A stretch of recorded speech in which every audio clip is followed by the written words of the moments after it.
नमस्कार।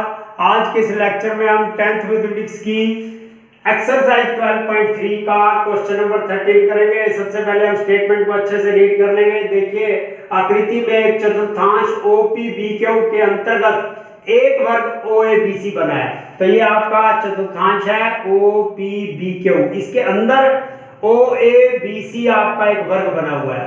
यदि OA = 20 centimetre, तो OA आपका देखिए ये OA है, ये 20 सेंटीमीटर दिया हुआ है। तो ये आप राइट कर सकते हैं 20 सेंटीमीटर। तो छायांकित भाग का क्षेत्रफल ज्ञात कीजिए। तो हमें देखिए क्या ज्ञात करना है, ये जो ब्लू कलर में आपको दिखाई दे रहा है इसका एरिया हमने निकालना है। लेकिन इस ब्लू कलर का एरिया निकालने के लिए हमारे पास कोई डायरेक्ट फार्मूला नहीं है। हम क्या करेंगे, फुल चतुर्थांश का क्षेत्रफल निकाल देंगे और उसमें से ये वर्ग का एरिया माइनस कर देंगे। तो हमारे पास ब्लू कलर का एरिया आ जाएगा। तो हम स्टार्ट कर रहे हैं। देखिए, क्योंकि ये वर्ग की भुजा में दी गई है तो इसी का हम एरिया फर्स्ट नंबर में निकालते हैं। यहाँ पे आप राइट कर सकते हैं कि वर्ग नेम दिया हुआ है हमें OABC। यहाँ राइट भी कर सकते हैं आप OABC का क्षेत्रफल। तो इसी का हम क्षेत्रफल निकाल देते हैं अभी। तो इसी का क्षेत्रफल निकालने के लिए फार्मूला एवरीवन नो जानते हैं कि क्या होता है, भुजा गुणा भुजा।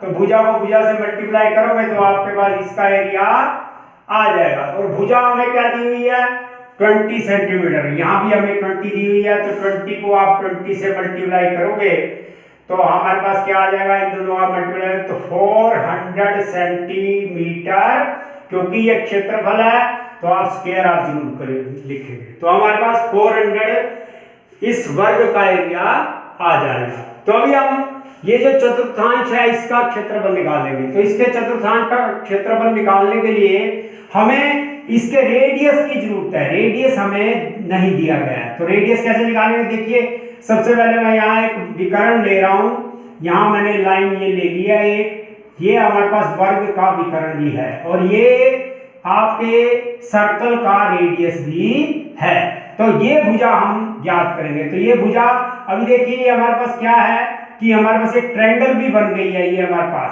त्रिभुज बन गई है OAB।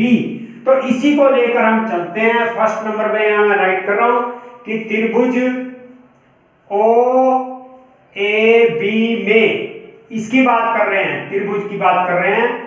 यहाँ थोड़ा मैं क्लियर कर देता हूं, इजी हो जाएगा थोड़ा सा। तो इसी की बात इस ट्रायंगल के अंदर देखिए। तो ये हमारे पास जो त्रिभुज है, ये त्रिभुज कौन सी त्रिभुज है, ये हमारे पास राइट एंगल ट्रायंगल है, समकोण त्रिभुज। समकोण त्रिभुज क्यों है, क्योंकि ये जो वर्ग के चारों कोण जो है 90 डिग्री के होते हैं, 90 के होते हैं। तो यहाँ मैं फिर से यहाँ भी दिखा सकते हैं आप 90 डिग्री, इधर भी आप दिखा सकते हैं 90, इधर भी आप दिखा सकते हैं 90। तो आपके पास ये ट्रायंगल जो है त्रिभुज 90 डिग्री के एंगल के साथ समकोण त्रिभुज हो गई है। तो अब हम इसमें पाइथागोरस प्रमेय का सूत्र लगाएंगे। पाइथागोरस क्या होता है, कर्ण की शक्ति 2 बराबर है आधार की शक्ति 2 जमा लंब की शक्ति 2। तो ये आपके पास OB क्या है, कर्ण है। तो अभी मैं यहाँ राइट कर देता हूं कि OB square is equal to OA square. OB क्या है, ये आपका विकर्ण, यहाँ से कर्ण है आपका। तो OA क्या है, आपका आधार, और AB क्या है, लंब। तो यहाँ पर स्क्वायर जमा AB स्क्वायर। तो आप इस तरह से राइट कर सकते हैं। तो फिर से देखिए OB square as it is. What is OA, OA हमारे पास कितना दिया हुआ है 20 का स्क्वायर हो जाएगा प्लस AB, क्योंकि ये आपका वर्ग है, वर्ग की चारों भुजाएं सेम होती हैं तो ये भी 20 आएगी। तो यहाँ भी 20 आप राइट करेंगे, 20 का स्क्वायर हो जाएगा। OB square is equal to, इन दोनों को आप ऐड कर देंगे, पहले स्क्वायर हटाएंगे इसका, 20 मल्टीप्लाई बाय 20 400, ये भी 400 रहेगा। OB स्क्वायर आपके पास फिर से देखिए इन दोनों को आप मल्टीप्लाई यहाँ ऐड कर लोगे तो 800 आ गया आपका। दोनों तरफ स्क्वायर हटाने के लिए दोनों तरफ वर्गमूल ले लेंगे।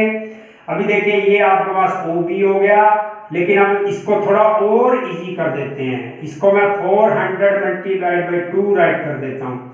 तो OB आपके पास क्या हो जाएगा, इसका ये स्क्वायर रूट हट जाएगा तो 20 आ गया, इसके ऊपर रहेगा तो आपके पास √2 आ जाएगा।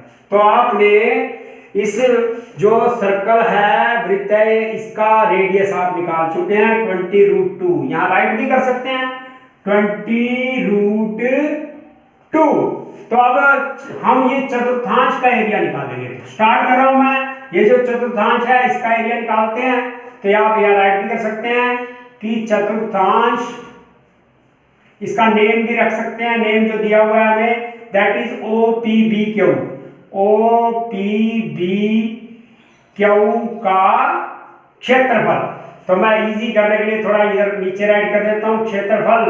तो आप इसको नेक्स्ट आगे इधर मैं राइट कर देता हूं। तो क्या हो जाएगा ये OPB का क्षेत्रफल। फुल जो सर्कल होता है उसका एरिया क्या होता है πr²। तो आप फर्स्ट नंबर पे इसको याद रखने का तरीका यही है। पहले नंबर पे आप पूरे वृत्त का क्षेत्रफल लिख दीजिए, उसके साथ क्या लिखेंगे θ/360। तो अभी देखिए और इजी कर देते हैं इसको थोड़ा सा। What is theta. ये जो चतुर्थांश है इसका एंगल क्या दिया हुआ है 90 डिग्री। तो मैं थीटा की जगह 90 लिख रहा हूं और by 360 multiplied by pi is given also 314/100 कर देता हूं मैं। पॉइंट हटा दिया मैंने। और आर रेडियस हमारे पास 20√2 है। 20√2 मल्टीप्लाइड बाई 20√2। इसको मैं फिर से राइट कर देता हूं। यहां से 90/360 as it is multiplied by 314/100 भी इसी तरह से राइट कर दिया। मल्टीप्लाइड बाई इन दोनों को आप मल्टीप्लाई करोगे तो 20 को 20 से करेंगे तो 400 आएगा। √2 को √2 से करोगे तो 2 आ जाएगा। तो इन दोनों को आप मल्टीप्लाई करोगे तो 800 आ जाएगा आपके पास। तो अभी देखिए फिर से हम राइट कर देते हैं। 20 से 20 कैंसिल कर देते हैं, 0 से 0 कैंसिल, 9 4 जा 36 हो जाएगा और ये 4 2 जा 8 भी हो गया। अब इन दोनों को आप मल्टीप्लाई करोगे तो 6 2 8 आ जाएगा सेंटीमीटर स्क्वायर। तो ये चतुर्थांश का क्षेत्रफल आपने निकाल लिया। अब हम छायांकित भाग का क्षेत्रफल निकालेंगे। देखिए तो यहाँ आप राइट कर सकते हैं कि छायांकित भाग का क्षेत्रफल, यहां मैं क्षेत्रफल इधर राइट कर देता हूं, थोड़ा वो इजी कर लेते हैं क्षेत्रफल। तो अभी आपके पास क्या निकालना है देखिए चतुर्थांश का एरिया क्या निकाला आपने 6 to 8। उसमें से क्या माइनस करेंगे वर्ग का क्षेत्रफल। तो वर्ग का क्षेत्रफल क्या निकाला आपने 400। तो 400 तो 6 to 8 में से 400 आप माइनस करोगे तो 2 to 8 सेंटीमीटर, क्योंकि क्षेत्रफल है तो स्क्वायर आप जरूर राइट करेंगे। तो इस तरह से मैं देखिए कि फर्स्ट नंबर पे हमने ये जो वर्ग है आपका इसका क्षेत्रफल निकाला। सेकंड नंबर पे हमने ये भुजा जो है ये रेडियस है सर्कल का, ये यहां से पाइथागोरस लगाकर हमने ये 20√2 भुजा निकाल ली है।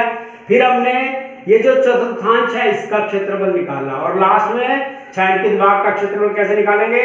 ये जो आपका चतुर्थांश है उसमें से आपने ये जो वर्ग है उसका क्षेत्रफल माइनस कर दिया। तो इस तरह से वेरी इजी वे में चलते हुए डायग्राम की हेल्प लेते हुए हम क्वेश्चन का आंसर ले सकते हैं। इसके बाद हम नेक्स्ट क्वेश्चन करेंगे। Thank you.